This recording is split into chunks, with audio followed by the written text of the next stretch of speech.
Hello everyone, welcome back to my video, and today we are going to discuss the next topic on the part 3 global connection, so part 30, and the title is The Trouble with World Literature.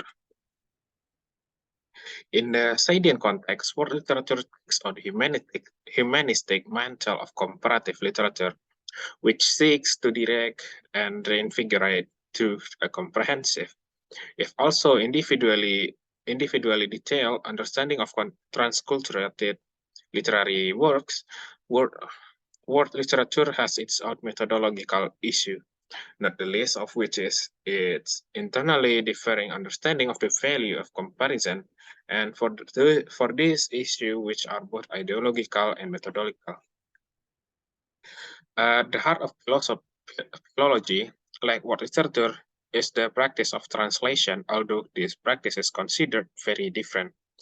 In the two disciplines, preserves painstaking translation, inviting readability of the foreign language text of world literature.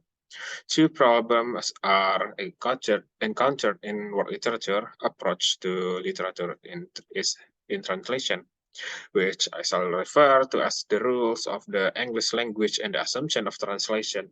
By the rule of the English language, I mean what Jonathan Arrak describes as acknowledged imperialism of the contemporary disciplines, world literature, where the value of language-based criticism is diminishing, and English, as a global privileged medium of culture, stands for the chaos of linguistic differences. In a globalized world, for practitioners of world literature, such as Damros, the switch to English is partly justified in pedagogical terms. As a function of the significant decline in language learning in American schools and college, Damros is not against language learning. On the contrary, he remains convinced that it provides an important way of access to other cultures. The best way to ensure that world literature students will become more of a cultural ecotourist. For themselves and others, world literature is an ongoing scientific problem and an emerging pedagogic project with an institutional foothold in North America. Particularly the US,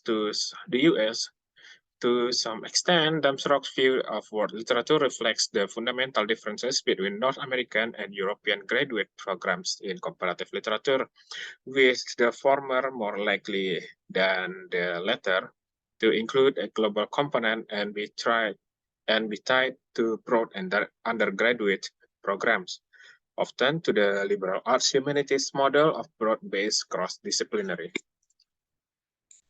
And that's it, our discussion for today's topic, and see you again in another video. Assalamualaikum warahmatullahi wabarakatuh.